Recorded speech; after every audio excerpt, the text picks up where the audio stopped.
Hi everyone, Anna Ginter here. Today I'm going to explain to you how to set up an assignment for your class to make it move more smoothly. So I have an assignment already dropped in here. I've labeled it Design Time Template, and I'm going to go into it and get it set up for you. You can see right here when we hover over it, first thing we can see is that students can manually mark this item complete. We don't want them to be able to do this because it gives a misleading appearance to their parents. So let's go into this and edit it for everyone. First thing we'll do is give it a description. We'll just call it template. We want to display this on the class page so they can see it clearly. This is its due date here, and if we want, we can change it to whatever.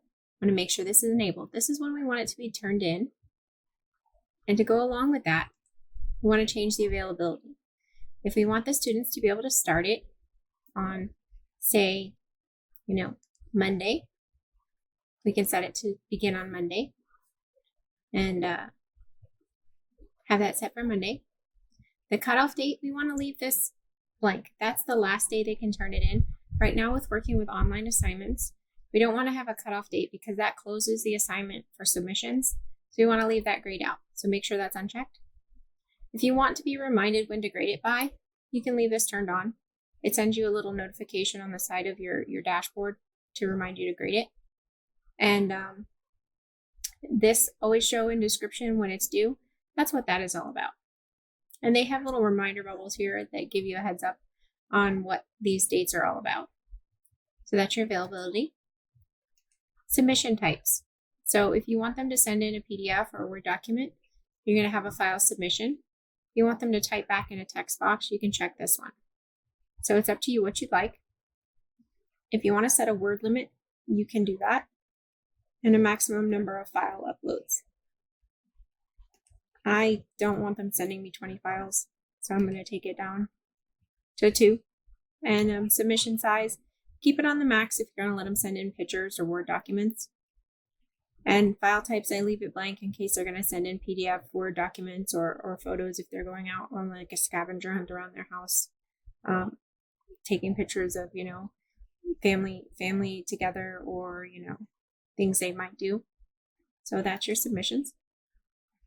Feedback, this is how you grade it, whether you're going to do feedback, give them comments, you're going to annotate their PDF, or you're going to send back a feedback file after you hand mark it and scan it. Or if you're going to grade it offline on a worksheet, you can do that too. And you're going to comment in line. Checking all of these is up to you what you want to do. They do have comments in here, the little bubbles. If you click on them, they'll pop up and tell you what things are. So that is for your grading. And this is their submissions. These require the students to click the submit button once they've uploaded it. It requires the student to accept the submission statement saying this is their work and they're turning it in. And attempts reopened. I like to do this on manually in the event that, students are marking up a PDF and annotating it and they accidentally submit the wrong file. This has happened before, so I put it on manual. That puts me in the driver's seat and gives me the control to reopen it if a student does this. So I have that control to say, hey, is there a reason you sent a blank PDF? And I can reopen it for a student and send it back to them, and I leave it unlimited. That way I can control that and it's not in the computer's control. I leave these on no because I had an issue where a student uploaded it and didn't understand the questions on the click submit and things as far as the statements. So I just leave that there. That is completely up to you. You can change those as you so desire. But as far as the attempts reopened, I make sure that I have that final decision on that. Group submissions, if you're working with group projects, you can do that. As far as the online, I'm not sure that's the greatest thing to do right now. Notifications. I like to be notified when the students have submitted things, so I turn that to yes. And because there's a due date, it can notify you about late grade submissions, and it's polite to notify the students that they receive their grade. So have that set to there. And here's the important part, your grade. I use a 100-point grade system, and it's a simple direct grading for an assignment. I grade the assignment. As far as categories, I have 2 categories set up. We'll get into that later when I do the grade book. So I'm going to put this one under a lesson because that's where I want it to go. And the grade to pass, I'm a dual credit class, so they need a 70.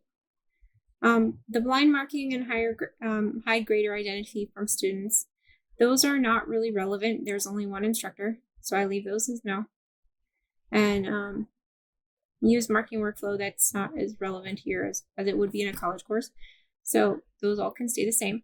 But this is a really important part. I have categories, so I put it under lessons. You can see my 2 categories here, check-in lessons, and my others where I keep things that I'm not using at this time. So this is a lesson, it's going to go there. My grade to pass is 70, maximum points are 100, and we're all set up there. Now, your common module settings. You can upload additional files here.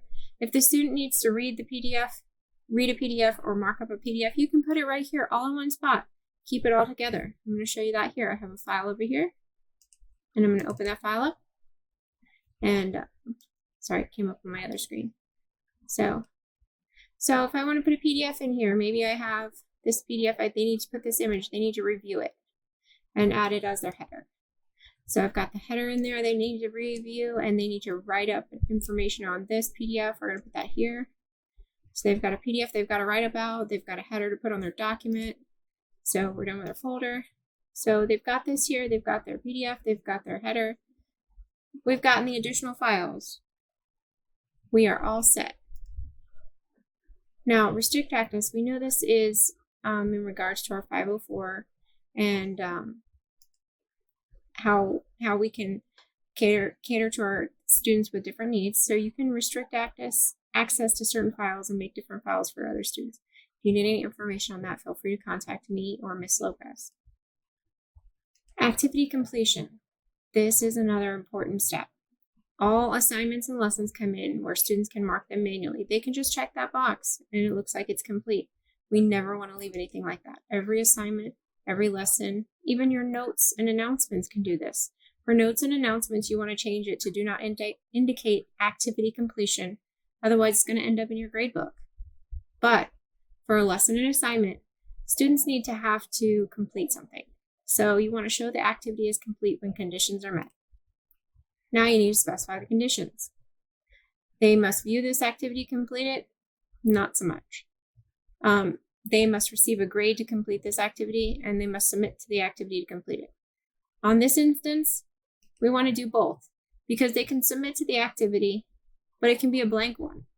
They're not going to get a grade, like if they submit a PDF that's not annotated. So we want to make sure we do both for an assignment. And then you can expect it to be completed by. You can enable this here and expect the date to be completed by. Say we wanted to do the same date. Go for the 26th. In my classes, I hold to a college standard and I keep the assignments, no matter if we're in school and online, by midnight. I expect them to keep them turned in by midnight. Even when we're in class, they knew all my assignments were due by midnight. So that's what I would always set everything to. So I have it set to do that. That's my activity completion. And then if we were in class, I would set up the TEKS for my competencies, and you could bring those in, and it would help out with filling those out. Now, should be in your notifications. You got all that set up. All right, so you have set up an assignment, and we will go back and we'll hit save and display.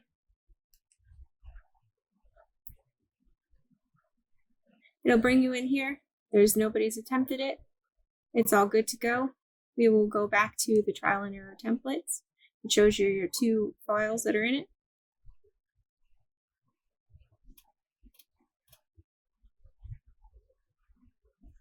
All right, and now we can see the information we posted right on the page where the students can see a description.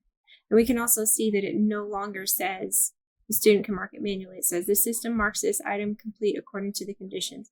So now they can't check the box, and that's a good thing. I actually couldn't check it even with a check mark because I'm an instructor. I'd have to look at the student book. But we have the due date here, and we have no longer a checkbox, and that's how you set up an assignment.